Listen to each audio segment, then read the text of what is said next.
श्रीराम श्रीरामचंद्रा करुणा समुद्रा ध्यातो तुझी राजसयोग मुद्रा नेत्री नये रे तुझ वीण निद्रा कै भेटसी बा मजला सुभद्रा.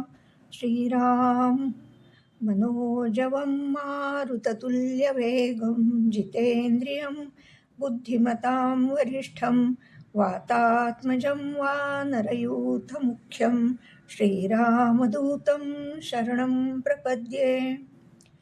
शुकासारिखे पूर्णवैराग्य जाचे वसिष्ठा परिज्ञान योगेश्वराचे कवी वाल्मिका सारिखा मान्य ऐसा नमस्कार माझा सद्गुरु रामदासा. जय जय रघुवीर समर्थ. प्रभू श्रीराम, मारुतीराया, श्री समर्थ सद्गुरू श्री माधवानंद आणि चातुर्मास दासबोध पारायणाच्या सर्व श्रोत्यांना मनोभावे वंदन करून श्रीराम नामावली या पुस्तकाच्या वाचनाला प्रारंभ करते आहे. संध्याताईंनी या पुस्तकाची प्रस्तावना मनोगत यासह सर्व वाचावे असा आग्रह केला, म्हणून मी प्रस्तावना आणि मनोगत वाचते आहे. आज जेव्हा मी नामावली पुन्हा वाचते तेव्हा त्यातील काही त्रुटी मला जाणवतात. काही नामांचा अर्थ अजून थोडा वेगळा आणि थोडा विस्तारानेही सांगता आला असता, पण परत आता इतक्या वर्षांनी रेफरन्स शोधणं अवघड आणि किचकट वाटलं आणि म्हणून ते तसंच राहून गेलं आहे. श्रीराम या पुस्तकाची प्रस्तावना संध्याताई कोल्हटकर यांनी लिहिलेली आहे. ती वाचते. माझी मैत्रीण सौ कलाताई जोशी यांनी जेव्हा मला त्यांच्या श्रीराम नामावली या त्यांच्या पहिल्या पुस्तकाची प्रस्तावना लिहायला सांगितली तेव्हा मला खूप आनंद झाला. त्यांच्या हातून घडलेल्या या समर्थ कार्यात आपण खारीचा वाटा उचलावा अशी भावना मनात ठेवून त्यांचा प्रस्ताव मान्य केला. अतिशय शांत, साधे आणि मनमोकळे व्यक्तिमत्व असलेल्या कलाताई जोशी त्यांच्या लहानपणी एकत्र कुटुंबात वाडा संस्कृतीत वाढलेल्या. त्यांचे फायदे त्यांना मिळाले आणि त्याचा उत्तम उपयोग त्यांनी त्यांच्या जीवनामध्ये करून घेतला. लहानपणी वाड्यात राहत असताना रोज रात्री रामायण, रामविजय, हरिविजय या कथा त्यांना ऐकायला मिळाल्या. त्यामुळं रामभक्तीचं बीज त्यांच्या लहानपणीच रुजलं. त्यांच्या श्रीराम नामावली या ग्रंथाचे लेखन हे त्याचेच फळ असावे असं मला वाटतं. अर्थात त्याला सद्गुरुकृपेची जोड लागते. ती त्यांना आदरणीय स्वामी माधवानंद यांच्या आशीर्वादाने लाभली. दासबोध आणि ज्ञानेश्वरी ग्रंथांच्या प्रवचनांचा लाभ त्यांना सद्गुरुमुखातून प्राप्त झाला. श्रीराम नामावली ही श्री समर्थ संप्रदायात उपासनेमध्ये समाविष्ट आहे. त्यामुळे ती सज्जनगड येथे नित्योपासनेमध्ये रोज सायंकाळी म्हणली जाते. जी गोष्ट आपण नित्य म्हणतो त्याचा अर्थ माहिती असणं अपेक्षित आहे, पण रामनामावलीचा अर्थ अभ्यासपूर्ण लिहिल्याचे क्वचित आढळते. यापूर्वी संत साहित्याच्या अभ्यासिका डॉक्टर अंशुमती दुनाखे यांनी लिहिल्याचे प्रत्यक्ष पाहिले आणि वाचले आहे. आमच्या घरी चालणाऱ्या उपासना केंद्रामध्ये डॉक्टर दुनाखेताईंनी त्याचा अर्थ सांगितला असून त्याचेच पुस्तकामध्ये रूपांतर केले होते. आदरणीय सुनीलजी चिंचोळकर यांच्या बोलण्यानुसार यापूर्वी कैलासवासी डॉक्टर वसंतराव वैद्य यांनी त्यावर एक छोटे पुस्तक काढले होते. अर्थात ते माझ्या पाहण्यात नाही. हे सर्व लिहिण्यामागचा उद्देश हा की आता कलाताईंनी जे पुस्तक लिहिले आहे तेही अतिशय रसपूर्ण, माहितीपूर्ण असे आहे. प्रत्येक लेखकाचा दृष्टिकोन वेगवेगळा असतो. तरीही श्रीराम नामावलीचे अर्थासहित पुस्तक घरोघर पोचणे अत्यंत आवश्यक आहे.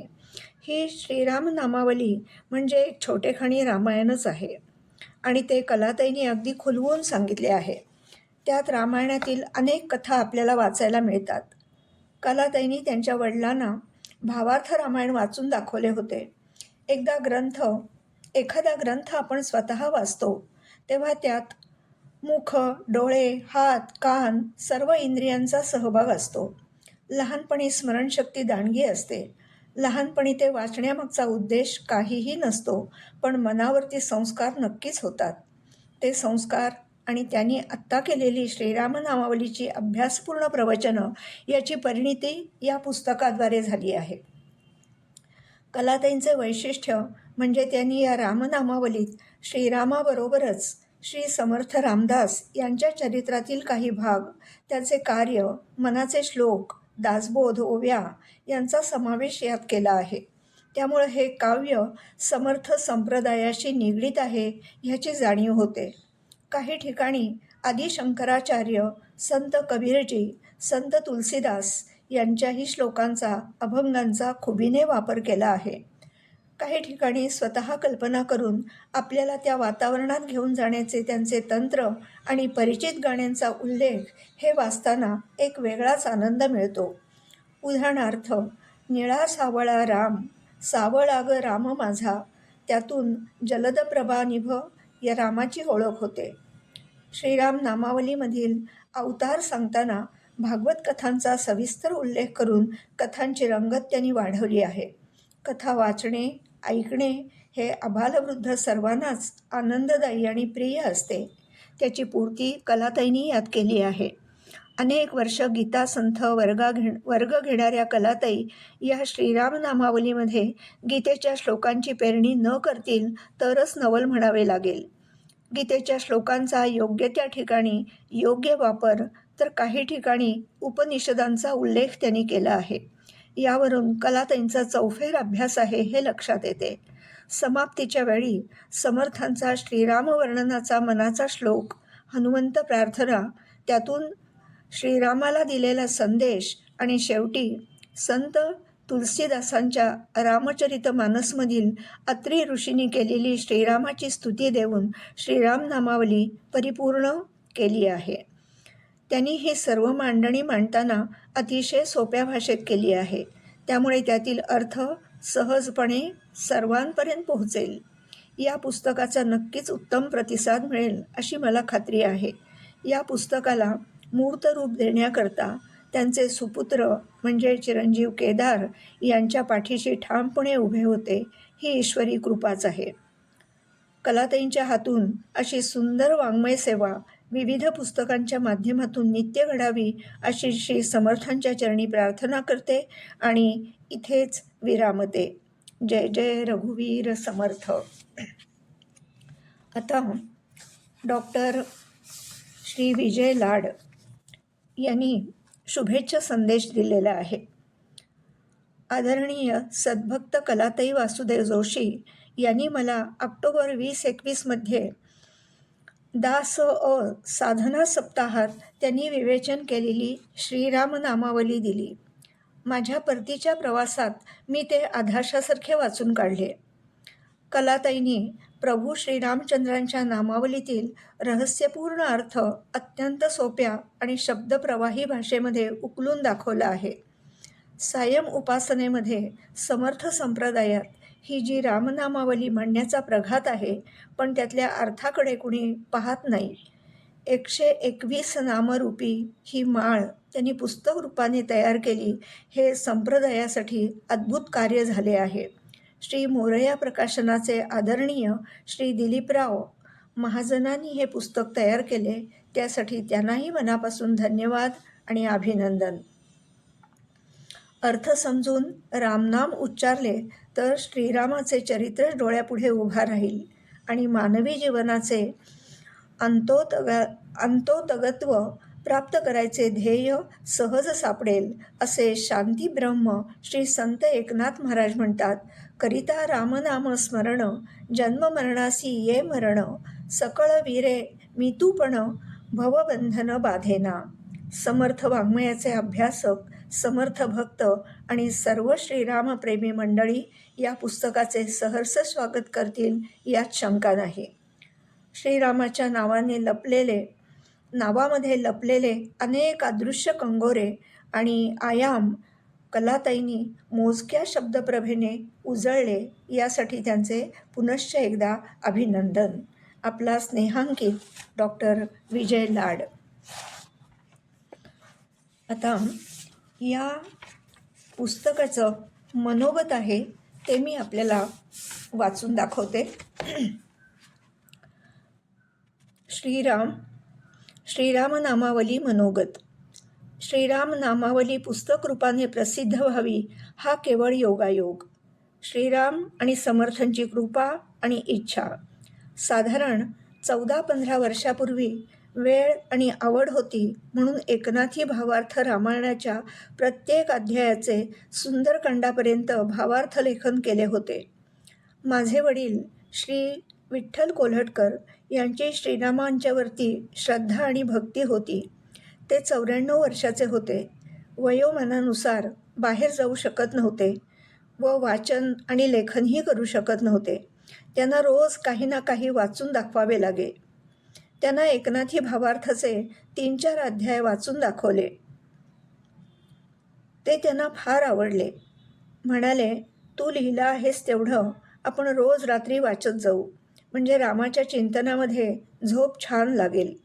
त्या दिवसापासून रोज रात्री सर्व आवरल्यानंतर 10:30 ते 11:30 रामापुढे उदबत्ती लावून तयार होऊन बसायचे. असा नित्यक्रम चालू होता. एकदा तुळशीबागेतील राम मंदिरात दर्शनाला गेले असताना 2 रुपयाला रामनामावलीचं पुस्तक मिळालं. 50-60 कॉपीज होत्या, तेवढ्या घेतल्या आणि सर्वांना वाटल्या. सामुदायिक पठण मनाला आनंद देत होतं. काही वर्ष सद्गुरू श्री माधवानंद यांची ज्ञानेश्वरी, दासबोध यावरली प्रवचनं ऐकली. स्वतःचा दासबोध आणि गीता अभ्यासात आणि प्रपंचामध्ये बराच काळ गेला. परत भावार्थ रामायण युद्धकांड लिहावंसं वाटलं नाही, पण उत्तरकांड लिहायला सुरुवात करावी म्हणून डायरी काढली. त्यात रामनामावलीचं पुस्तक. डायरी वाचायला लागले तर एकदम लक्षात आलं की रामनामावलीच्या घटनाक्रम आणि भावार्थ रामायणातील रामचरित्र हे एकच आहे आणि आपला हा एक छान वेगळा विषय तयार होईल. डॉक्टर अंशुमती दुनाखे यांचे श्रीरामनामावलीचे पुस्तकही माझ्याकडे होते. त्याच दिवशी श्रीराम आणि समर्थांना नमस्कार करून लिहायला सुरुवात केली. मी काही रामायणाची संशोधक वा सखोल अभ्यासक नाही. माझ्या वाचनामध्ये जी काही पुस्तकं आली त्यांचा आवश्यक तिथे उपयोग केला आहे. मुख्य भाग एकनाथी भावार्थ रामायणाचा, तर काही शब्दांचा अर्थ समजायला दुनाखे यांच्या पुस्तकाचा उपयोग झाला व काही माहिती इंटरनेटवरून घेतली आहे. योगायोग असा की 2021च्या गुढीपाडव्याच्या आधी 4-5 दिवस रामनामावली लिहून पूर्ण झाली. करोना लॉकडाऊन असल्यामुळं बाहेर कोणी पडू शकत नव्हते. गुढीपाडवा ते रामनवमी जमेल तेवढी रामकथा रोज 1 तास करावी असं मनात आलं. आमचा गीता दासबोधाचा ग्रुप होताच. 9 दिवस रोज 1 तास अशी कथा केली. उत्स्फूर्त प्रतिसाद मिळाला. अर्थात हे सगळं ऑनलाईन होतं. गीता वर्गातील मंजिरी काळे यांची भेट झाली. त्या दरवर्षी मंदिरामध्ये रामगीता असा कार्यक्रम करतात. मला ही संधी मिळाली तर कार्यक्रम चुकला असं वाटणार नाही असं त्या म्हणाल्या आणि मी रोज म्हणेन असं त्यांनी सांगितलं. त्या आपल्या सुरेल आवाजामध्ये आणि स्वरामध्ये रोज आपणहून नामावलीचा काही भाग आणि कथेला अनुसरून रामायणातील गीत म्हणत असत. त्यांचे पती आणि मुलगा दोघेही नाशिकला कोव्हिडने हॉस्पिटलमध्ये ॲडमिट असतानासुद्धा रोज नाशिकहून त्या म्हणत होत्या. मी खरोखरच त्यांची ऋणी आहे. कार्यक्रम संपल्यावर अनेकांनी आम्हाला वाचायला मिळेल का म्हणून विचारले. मी त्यांना झेरॉक्स काढून देऊ शकेन म्हणून सांगितलं. व्हॉट्सअपवरती 60-70 नावं आली. त्यांची नोंद करून घेतली. लॉकडाऊननंतर मी माझा मुलगा केदारला कोणी झेरॉक्सवाला ओळखीचा आहे का की जो 70 कॉपीज स्पायरल बाइंडिंग करून देऊ शकेल का? तो म्हणाला, झेरॉक्सचा कागद आणि शाई टिकाऊ नसते, यापेक्षा मी पुस्तक करता येईल का याची चौकशी करतो. हे क्षेत्र आम्हाला नवीनच होतं. धार्मिक पुस्तक असल्यानं प्रतिसाद मिळाला नाही. वेगळ्या वेगळ्या अडचणी सांगितल्या गेल्या. यात परत एकदा ग्रुपवर प्रातस्मरणसाठी रोज 10-12 मिनटं सलग 1 महिना रामनामावली ऑडिओ माध्यमातून सांगण्याचा योग आला. त्यालाही चांगला प्रतिसाद मिळाला. ऑक्टोबरमध्ये शिवथरघळ येथे सखोल दासबोधाचे शिबिर होतं. तिथं 3-4 जणींनी आवाजावरून रामनामावली तुम्ही सांगितली होती का म्हणून विचारलं आणि ती आवडल्याचंही सांगितलं. डॉक्टर श्री लाड सर तिथंच होते. रामनामावली इथे घेऊन आलात का म्हणून विचारले. मी आणलेली नव्हती, पण ती संध्याताईकडे होती. त्या दुसऱ्या दिवशी येणार होत्या. त्यांना फोन करून आणायला सांगितले. लाड सरांनी प्रवासामध्ये पुस्तक वाचून ह्याचं पुस्तक जरूर काढावं असं सांगितलं. मी त्यांना मागील अनुभव सांगून कुठं हे काम होईल असं विचारलं. तेव्हा त्यांनी स्वतः मोराया प्रकाशनचे श्री दिलीप महाजन यांना फोन करून सांगितलं. श्री महाजन यांनी पण लगेच होकार दिला. माझ्या ध्यानीमनी स्वप्नीसुद्धा नसलेले पुस्तक लिहिणं, प्रकाशित करण्याचं सारं श्रेय श्री केदार, सौ संध्याताई, डॉक्टर श्री लाड सर आणि श्री दिलीप महाजन यांनाच आहे. मोरया प्रकाशनने अनेक समर्थ वाङ्मयाची पुस्तकं प्रसिद्ध केली आहेत. त्यात माझा अगदी छोटासा वाटा आहे. मी त्यांची खूप खूप आभारी आहे. श्रीराम प्रभू, श्री समर्थ संत एकनाथ यांनीच श्रीरामनामावली लिहिण्याची प्रेरणा दिली. पुस्तक तयार होईपर्यंतचा हा सर्व सत्संगाचा प्रवास सुलभ झाला आणि म्हणून आनंद आणि समाधान आहे. सर्वांची अशीच कृपा राहो ही प्रभू श्रीरामचंद्र चरणी प्रार्थना करून मी आजचं वाचन संपवते. जय जय रघुवीर समर्थ.